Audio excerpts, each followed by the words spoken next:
Bismillahirrahmanirrahim. Assalamualaikum warahmatullahi wabarakatuh.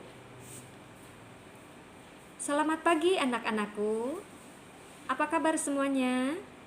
Semoga kalian tetap sehat dan tetap semangat. Anak-anakku yang ibu banggakan, kali ini kita akan membahas tentang bab 5, yaitu perkembangan seni budaya Nusantara. Perkembangan seni budaya Nusantara. Perkembangan seni rupa Nusantara. Dunia seni rupa muncul dan berkembang seiring perjalanan hidup manusia, yaitu sejak zaman batu, zaman klasik, dan zaman Indonesia baru. Zaman batu. Sejak zaman batu, manusia mulai memahami mengenai seni rupa dengan diketemukannya beberapa peninggalan karya seni rupa, yaitu zaman batu tua, zaman batu tengah, zaman batu muda, dan berikut adalah contoh gambarnya. Ini adalah lukisan kuno di Gua Leang-Leang. Ada kapak genggam, flex, dan peralatan dari tulang. Lukisan berupa binatang dari cipratan darah yang dicampur dengan lemak. Zaman batu besar. Di zaman ini sudah dimulai dibangun monumen-monumen batu sebagai upacara keagamaan yang memiliki nilai seni.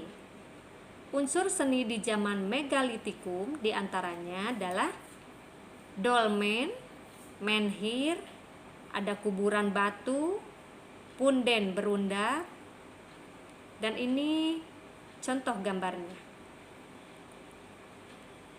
Ujung panah dari batu, ada bukit kerang, tembikar dari tanah liat yang sudah diberi motif, ini hiasan yang bersifat magis, pakaian dari kulit pohon. Nah, ini contohnya banyak sekali, ada kapak lonjong dan persegi. Zaman logam. Zaman logam merupakan zaman mengalami peningkatan dalam bidang karya seni karena manusia sudah mulai bisa menciptakan berbagai benda dari bahan logam. Zaman klasik. Candi Prambanan merupakan peninggalan seni rupa pada zaman klasik. Zaman Indonesia baru. Pada periode ini, seni rupa Nusantara mulai dipengaruhi oleh budaya barat. Karena masa ini negeri kita dijajah oleh kolonialisme barat, kolonialisme Jepang, sampai masa kemerdekaan. Pada zaman Indonesia baru, seni rupa diklasifikasikan sebagai berikut. A. Masa perintisan terdapat lukisan perkelahian dengan singa. Lukisan tersebut yang melukis Raden Saleh. Karya Raden Saleh banyak sekali, antara lain sebagai berikut.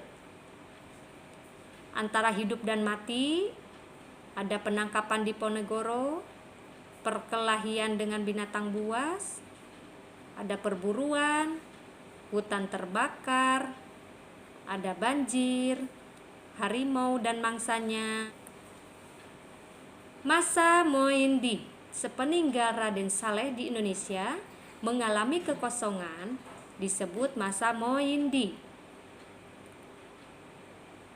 Masa Cita Indonesia.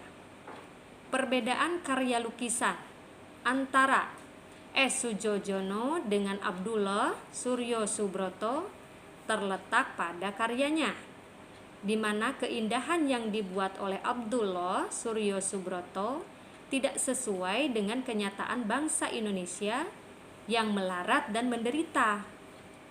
Pelukis S. Sujoyono kemudian mempelopori lukisan yang bertolak belakang dengan Moi Indi yang sesuai dengan penderitaan bangsa Indonesia pada masa penjajahan. Masa pendudukan Jepang. Pada masa penjajahan Jepang, pelukis yang bermunculan kebanyakan dari golongan rakyat biasa, seperti Avandi, Kartono Yudokusumo, Nyoman Ngedam, Hendra Gunawan, dan Heng Ngantung. Masa kemerdekaan.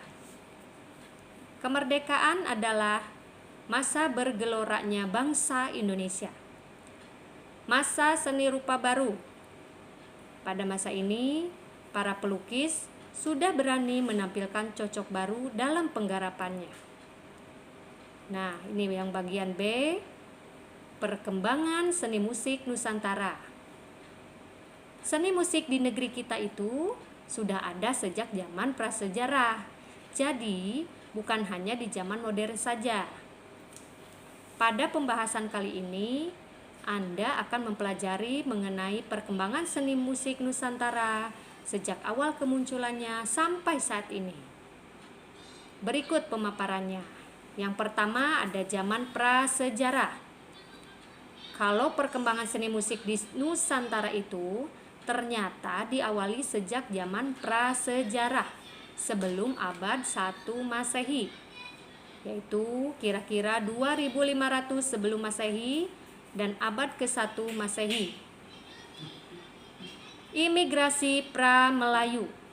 Gelombang imigrasi pra-Melayu ini terjadi antara tahun 2500 dan 1500 sebelum Masehi, yaitu terjadi perpindahan bangsa dari Asia Tengah ke Asia Tenggara. Imigrasi Proto-Melayu. Perkembangan seni musik juga dapat kita lihat pada imigrasi Proto-Melayu pada zaman perunggu, yaitu sekitar abad ke-4 sebelum Masehi. Gelombang imigrasi zaman perunggu ke Nusantara oleh bangsa Proto-Melayu ini terjadi pada zaman perunggu, sehingga kedatangan mereka mempengaruhi perkembangan seni musik. Berikut adalah contoh gambarnya. Banyak sekali, ini ken, ada suling, ada angklung, ada xilofon, ada gong, dan gamelan. Zaman Hindu-Buddha abad ke-4 sampai 12 Masehi. Nusantara yang sekarang bernama Indonesia, negara kita ini dahulunya setelah masa prasejarah, kemudian berganti dengan masa Hindu-Buddha. Masa Islam. Setelah kemunduran kerajaan-kerajaan Hindu-Buddha, kerajaan Islam Nusantara justru berkembang pesat. Begitu juga dalam bidang seni budayanya. Nih, yang keempat, masa kolonialisme. Nusantara ketika masuk dalam masa penjajahan atau kolonialisme seni musik mengalami perkembangan. Karena saat itu kaum kolonialisme seperti bangsa Portugis dan Spanyol yang datang awal ke Nusantara mulai memperkenalkan berbagai alat musik dari negeri mereka seperti biola, gitar, seruling, dan ukulele. Yang kelima, masa kini. Setelah Indonesia merdeka, sering perkembangan teknologi musik Nusantara semakin berkembang sangat pesat. Berikut contoh gambarnya. Ini ada nada slendro, ada rebana, ada mandolin, rebab, gambus, dan nih alat musik keroncong. Banyak sekali contohnya ya. Ada seruling, ada ukulele, ada ini grup keroncong ini. Jazz, blues, rock and roll. Siapa yang suka rock and roll ini? R&B, K-pop. Oke. Sekian penjelasan dari Ibu. Mudah-mudahan materi hari ini bisa bermanfaat untuk kalian. Terima kasih. Assalamualaikum warahmatullahi wabarakatuh.